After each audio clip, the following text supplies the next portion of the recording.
अस्सलाम वालेकुम नाज़रीन, प्रोग्राम तारीख़ सां गुफ्तगू। मां तव्हांजो मेज़बान ग़ुलाम नबी मोराई।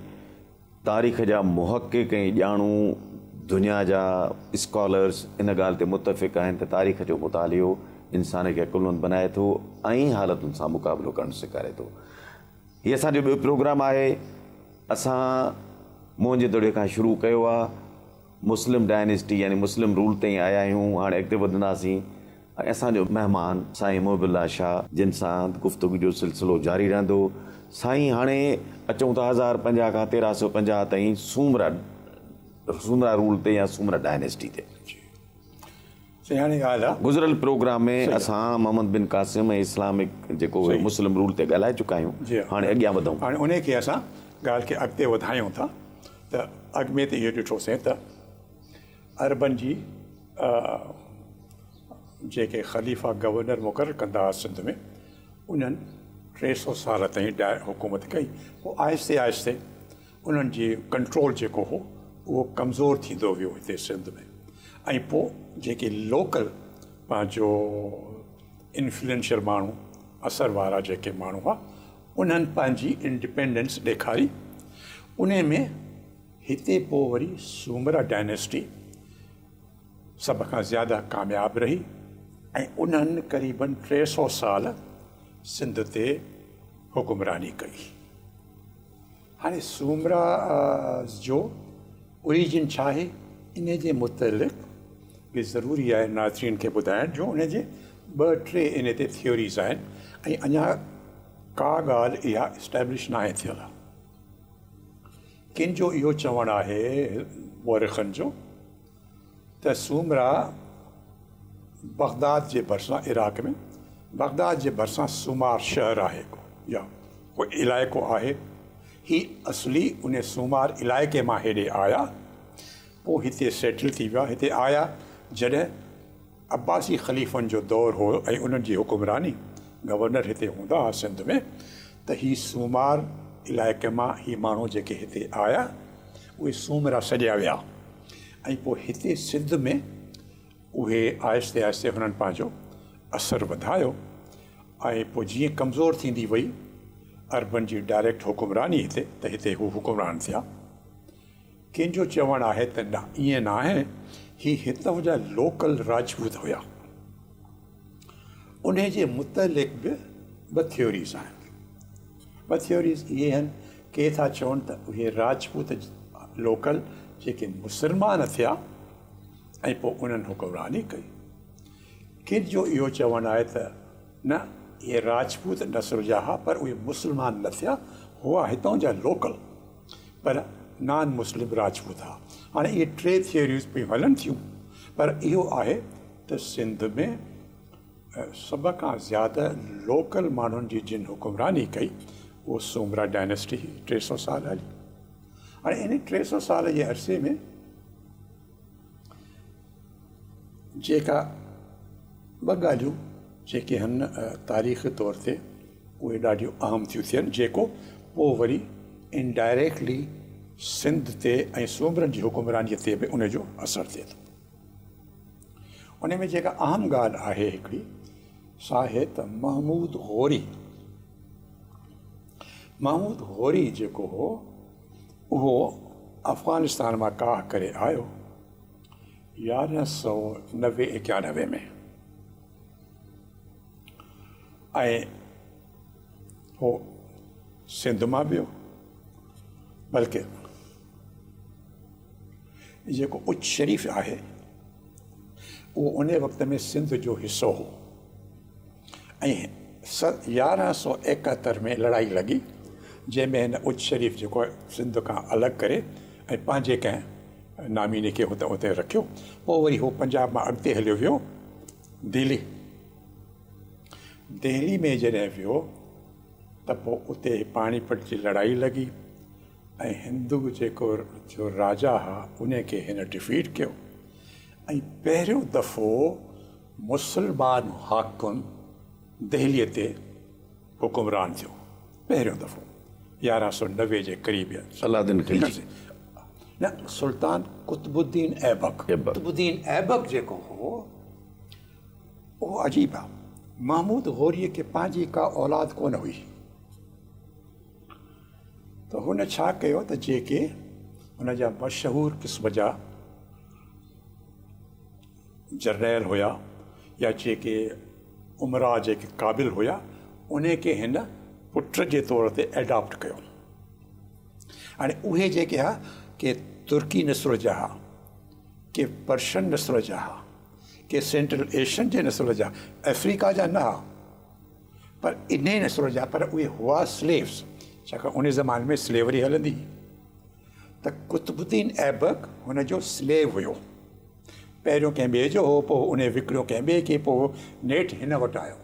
त हिन वटि इलाही इन क़िस्म जा, छाकाणि जो हिन जी औलाद न हुई, त हिन घणा ई अहिड़ा जनरल या जेके वॾा क़ाबिल उमिरा हुआ पंहिंजा हिन पुट वांगुरु करे रखिया। ऐं उन मां पोइ हिकिड़े खे कुतुबुद्दीन खे हिन दिल्ली जी हुकुमरानी कई, पोइ पाण वापसि हलियो वियो। त पहिरियों दफ़ो मुस्लमान, पोइ इहा इन खे सॾींदा आहिनि स्लेव डायनेस्टी। पोइ हुन जा 10-11 हुकुमरान थिया दिल्ली में। उन में ख़ासि तौर ते हिकिड़ी मशहूरु हूंदी रज़िया सुल्ताना, नालो आहे तारीख़ में। ठीकु आहे, पहिरीं ऐं आख़िरी हुकुमरान दिल्लीअ जी, first and the last woman who was ruler of Delhi. ऐं उहा इन स्लेव डायनेस्टी जी रज़िया सुल्ताना उहा हुई। त इहो हलंदी रही। उन्हनि खां पोइ खिलजी डायनेस्टी आई। त हाणे खिलजी डायनेस्टीअ जो हाणे दिल्लीअ ते जॾहिं थियो, मुस्लमाननि जी हुकुमरानी थी, त हुननि कोशिशि इहा कई। अॻे त ईंदा हुआ न, त जीअं गज़नवी हो, महमूद गज़नवी आयो हमिलो करे सोमनाथ ते वापसि हलियो वियो, रहे कोन पियो। महमूद गौरी पहिरियों हुकुमरान हो जंहिं परमानेंटली दिल्लीअ में पंहिंजे माण्हुनि जी या पंहिंजे जनरल्स जी पंहिंजी हुकुमरानी क़ाइमु कई।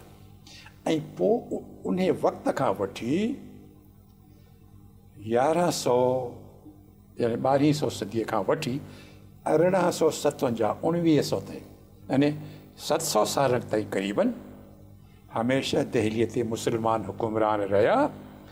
857 खां पोइ जॾहिं अंग्रेज़नि हुननि ते हुकुमरानी कई, 1857, त ही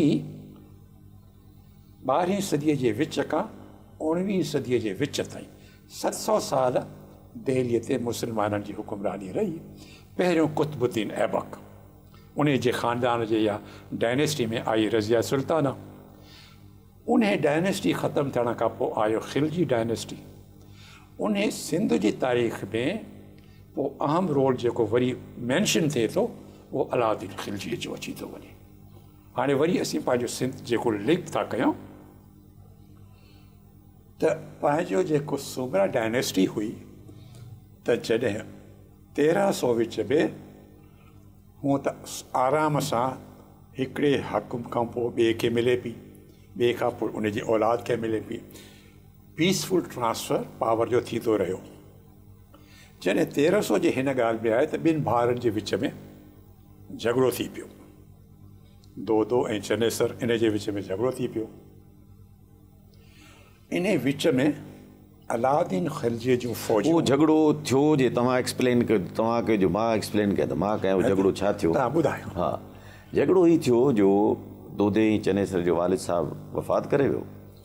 पोइ चङनि मुड़ुसनि या जेके माण्हू फ़ैसिलो कंदा हुआ त ताज कंहिंजे मथे ते पए, सो हुननि चनेसर खे, चनेसर बादशाह अचनि, चनेसर खे चवनि तूं हाणे बादशाह आहीं हितां जो सिंध जो। चनेसर चयो तरसो त मां अम्मा खां पुछी अचां। सो उते जेके चङा मुड़ुस हुआ जिन जेके फ़ैसिलो पिया कनि, तिन चयो त हाणे जेको सोचे थो अम्मा खां पुछी अचां, हीअ त पर मतिड़ियो थियो, हिनखे पंहिंजी मत कान्हे जो ही हुकूमत हलाए सघे।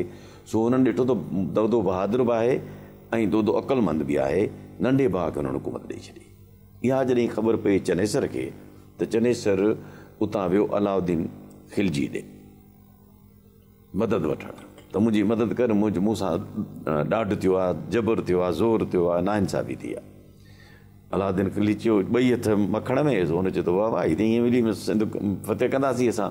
सो बहरहाल हुनखे लश्कर ॾिनो, अची दोदे जे लश्कर सां विढ़िया, जंहिंमें अलाउद्दीन खिलजी दोदे जे लश्कर खे शिकस्त ॾिनी। ऐं चवनि था तारीख़ जा पार्कू त उते जेका नंढी भेण हुई का सुहिणी उन सां हुन को अलाउद्दीन खिलजी शादी कई या बहरहाल हिकिड़ो इहो बि लिखनि था तारीख़ जे हिसे में। पर उन खां पोइ सिंध जे मुहावरो आहे, सिंध में मुहावरो आहे त दो दो धूड़ चने सर छाई, छो त ॿिन्ही भाइरनि पंहिंजी बादशाहत मामूली ॻाल्हि ते विड़ी ऐं विञाई। जी साईं। हाणे इहा ॻाल्हि हाणे त अलाउद्दीन खिलजी भला हाणे हीअं कयूं, इहा ॾाढी मज़े जी ॻाल्हि तव्हां ॿुधाई। हाणे हीअं कयूं, हिकिड़ो वठूं वक़फ़ो, वरी ॻाल्हि खे सिलसिलो जारी था। नाज़रीन, वठूं था हिकिड़ो वक़फ़ो ऐं मिलूं था हिकिड़े वक़फ़े खां पोइ।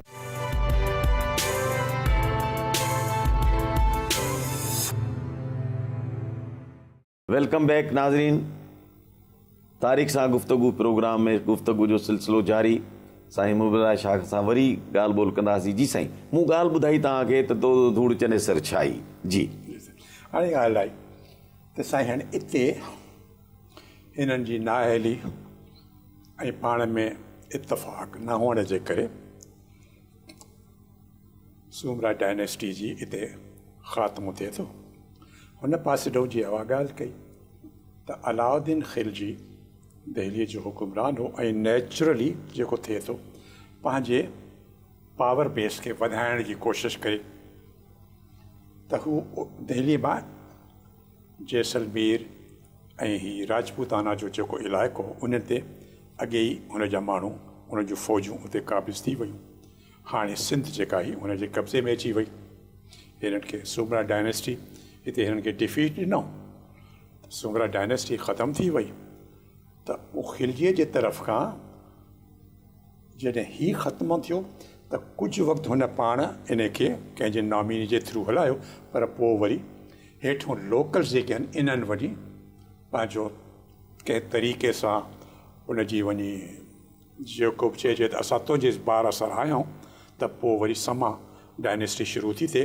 पर उहो हुननि जी मर्ज़ीअ सां ऐं हुकुमराननि जी दहली वारनि सां त हाली तव्हांजो सपोर्ट ऐं तव्हांजो ताउन ऐं ब्लेसिंग्स हुजनि त समा डायनेस्टी सिंध में पोइ शुरू थिए थी, जेको ॼाम सॼा वञनि था ॼाम जे लक़ब सां। पोइ इहे मुख़्तलिफ़ ॼाम हुकुमरानी कंदा रहिया सिंध ते। ये 1350 खां 1520, 1350 खां 1570 साल, क्योंकि 170 साल थियो, 170 पौणा 200 साल क़रीबन। पोइ इहो हिननि जो वॾो अरसो आहे।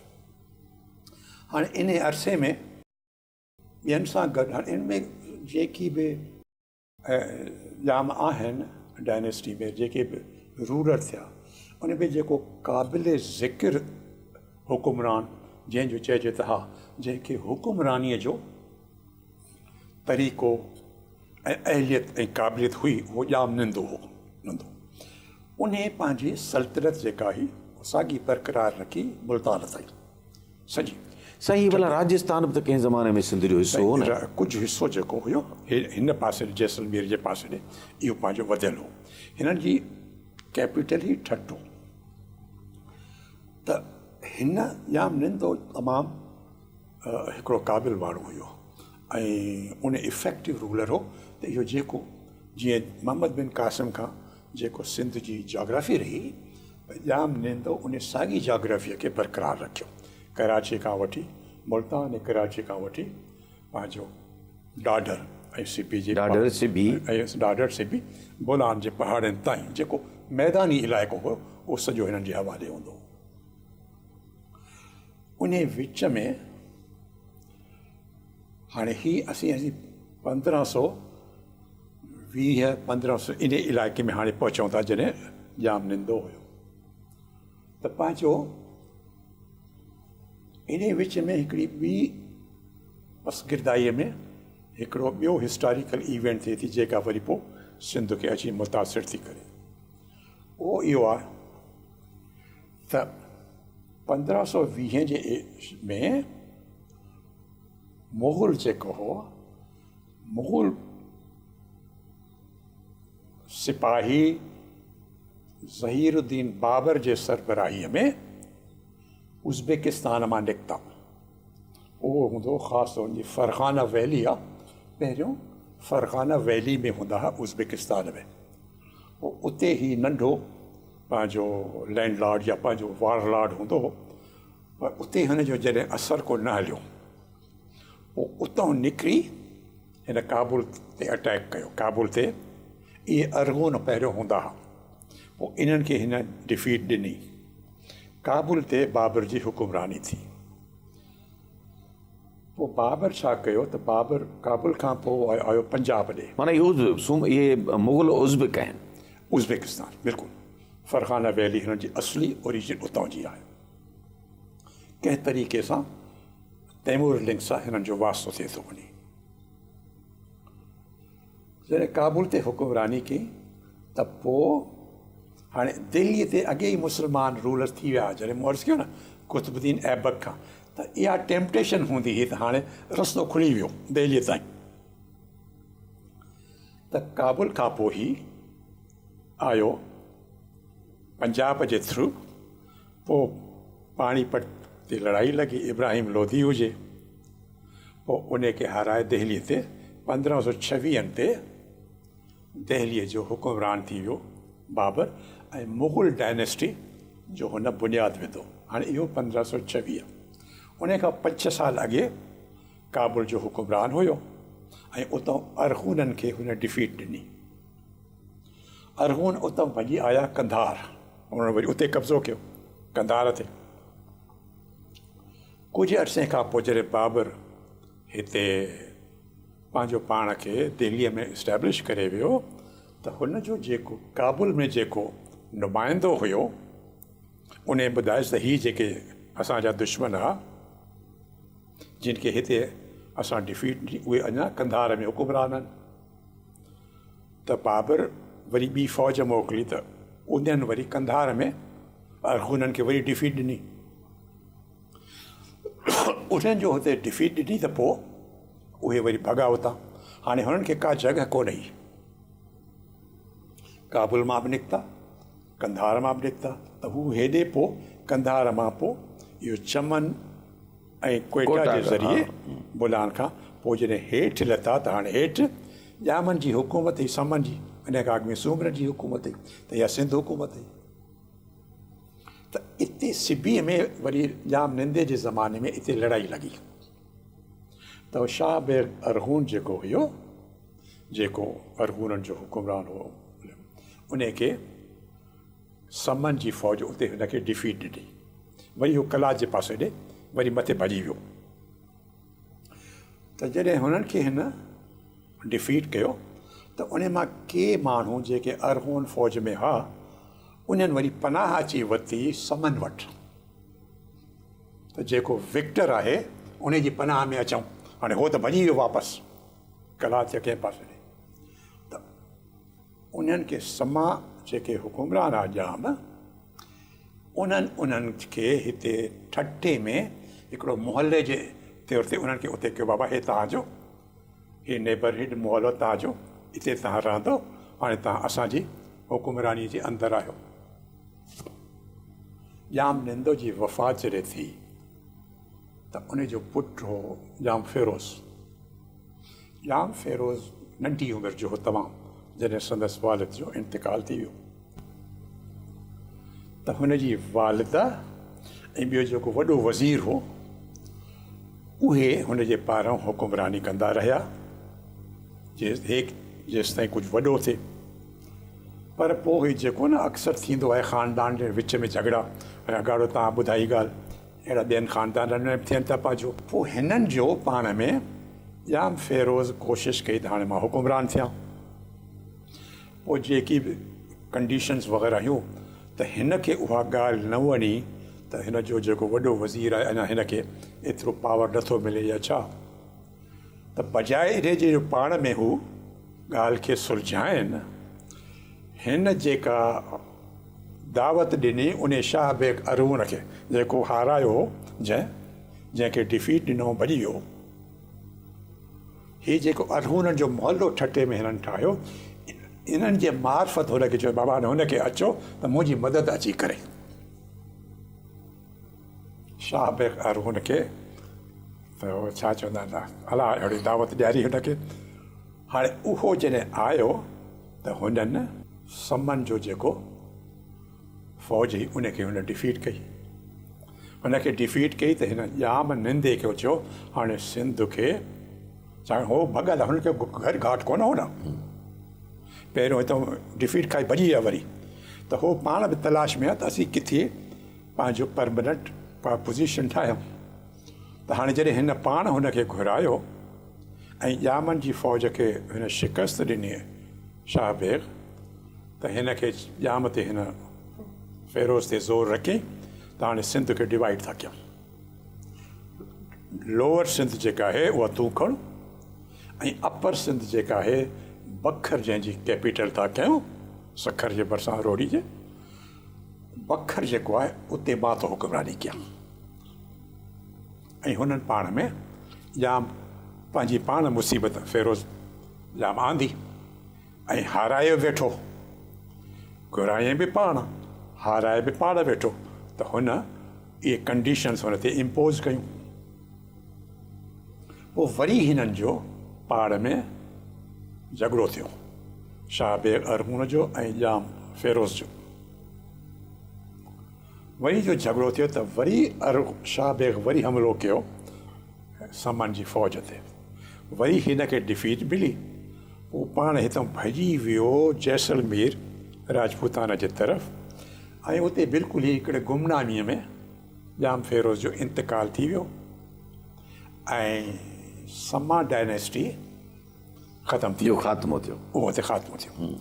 हाणे इन विच में इहो जेको अरसो आहे न, हाणे इहो 1526 खां वठी बाक़ी जेको थिए थो 1500-1600 ताईं, माना 1590 ताईं, पोइ वरी 1592 ताईं, 1592 ताईं अरगुन ऐं तरखून अचनि था। हाणे इहो अरसो जेको थियो इन में सिंध में घणाई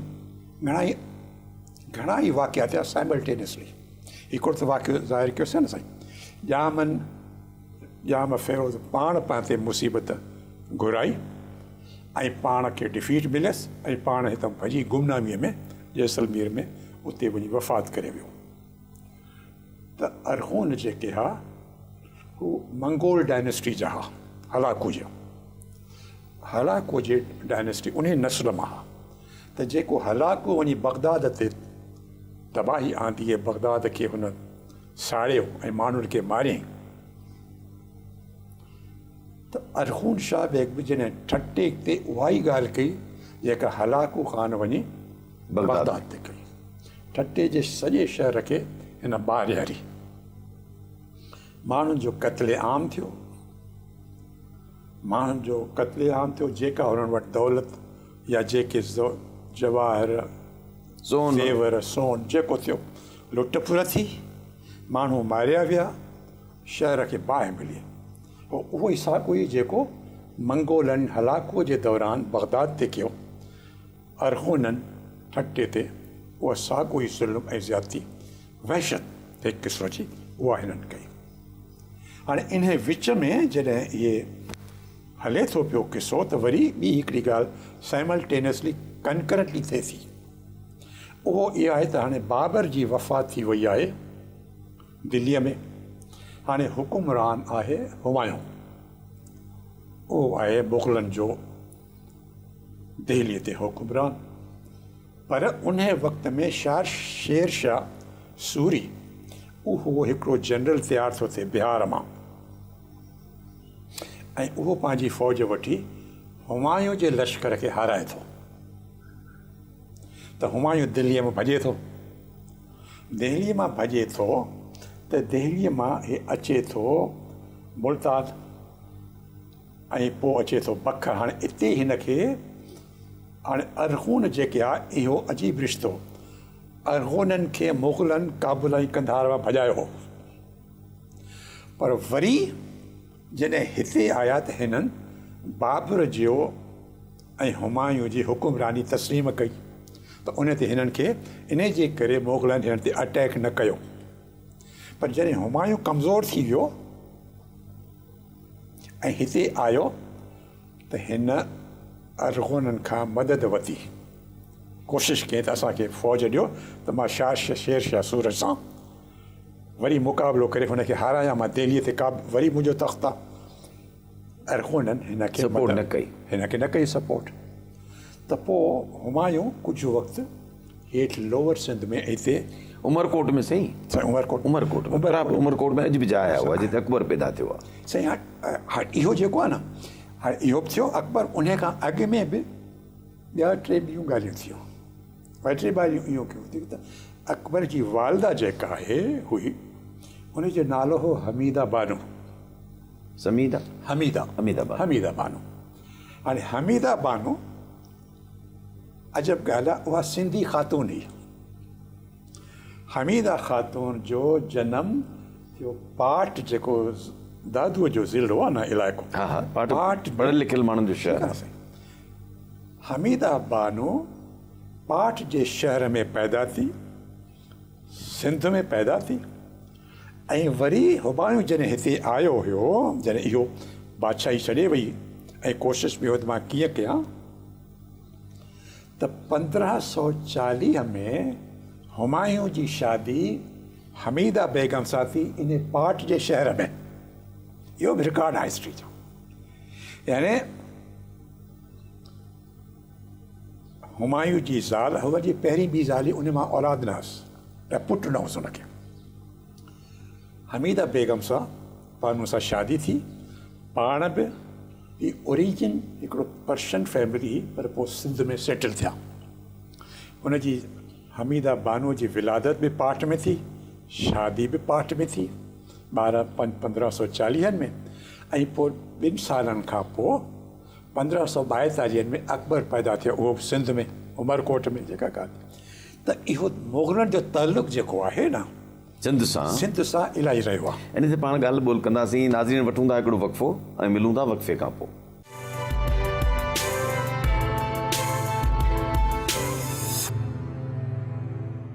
वेलकम बैक नाज़रीन, गुफ़्तगू जो सिलसिलो जारी। जी क़िबला, ॻाल्हि पई हली त अकबर बादशाह हुमायूं जो पुटु उमरकोट में ॼाओ।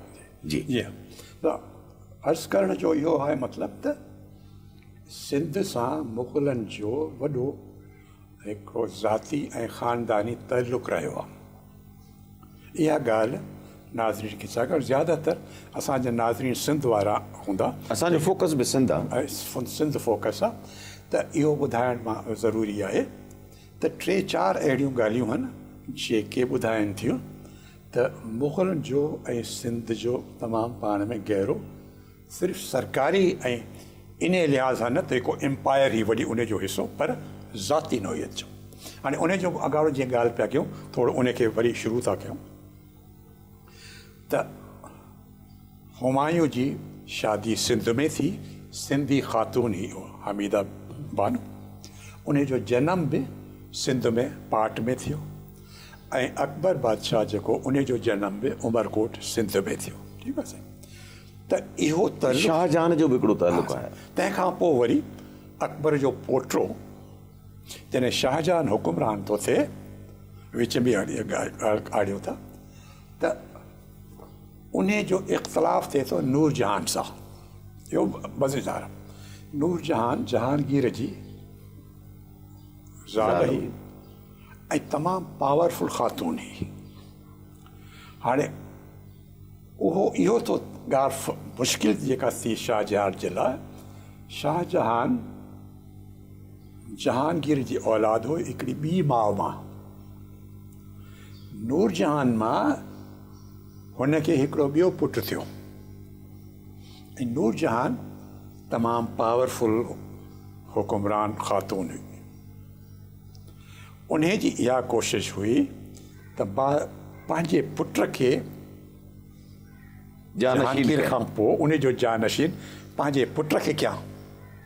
त शाहजहान वॾो हुकुमरान हो, वॾो हो, पहिरियों उहो हो, ऐं अकबर जो बि ही फेवरेट हो। अकबर हिनखे पंहिंजे पोटे खे पाण सां गॾु रखियो, तरबियत ॾिनी।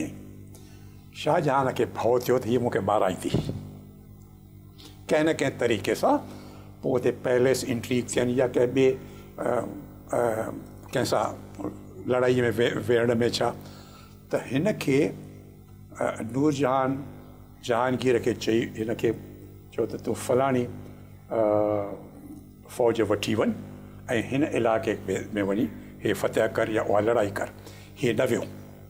हिन सम्झो त इहो ट्रैप आहे ऐं मूंखे माराइण जो, त पोइ पंहिंजे पुट खे हू हुकुमरान कंदी।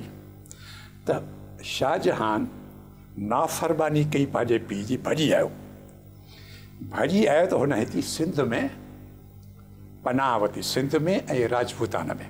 त कुझु 4-5 साल हू हिते रहियो, कुझु अरसो ठट्टे में ऐं कुझु अरसो जैसलमेर ऐं हिते राजपूताना में। इते हिन खे सिक्योरिटी ऐं पनाह मिली। पोइ जॾहिं जहांगीर जी वफ़ात थी त पोइ ही हुकुमरान जॾहिं थी वियो दिल्लीअ जो, त पोइ पंहिंजो हिकिड़ो अहसान जे तौर ते त भई सिंध में सिंधियुनि मूंखे पनाह ॾिनी 4-5 साल जॾहिं मां भॻल हुउसि बादशाह खां, त उन अहसान जे निशानी जे तौर ते शाहजहान मस्जिद हुन ठहिराई as a token of gratitude to the people of Sindh. त भाई हिते ठट्टे में हुउसि, 4-5 साल मूंखे पनाह ॾिनऊं, सुहिणे नमूने सां मूंखे रखियऊं, इज़त सां प्यार सां, ऐं पोइ उन जे हिकिड़ो ग्रेटिट्यूड में जीअं शाह फैसल मस्जिद ठाहिराए ॾिनी, शाह किंग शाह फैसल ठाहिराए ॾिनी, सो उहो अहसान थियो। पर हाणे जेको थियो वरी आम ॻाल्हि जेका थी थिए त हीअ हमीदा बानो जेका ख़ातून, इहा वॾी नसीब वारी ख़ातून निकिती। हाणे हिकु त बादशाह पुटु सभ खां वॾे में वॾो मशहूरु अकबर थियो, ऐं ॿी हीअ ख़ातून जॾहिं मुड़ुस खे ॾिठई हुमायूं खे त हीउ मुग़ल बादशाह हो दिल्लीअ जो, हाणे हिन पोज़ीशन में आहे ऐं इहे अरगून हिन खे मदद नथा कनि जेके हिन जे ज़ेर असर रहिया आहिनि। त हिन खे सलाह ॾिनी, पंहिंजा माइट जेके आहे हिन जा आया हुआ वॾा पर्शिया मां, त हीअ हिन खे सलाह, हीअ वतिया हितां विया, लॾे विया, ॿिया माइग्रेट न पई चइजे, हितां सफ़र करे विया ईरान। उन वक़्त में हुननि जी गादी जेका ही हुकुमरान जी शाही इस्फ़हान में, सफ़वी डायनेस्टी ही।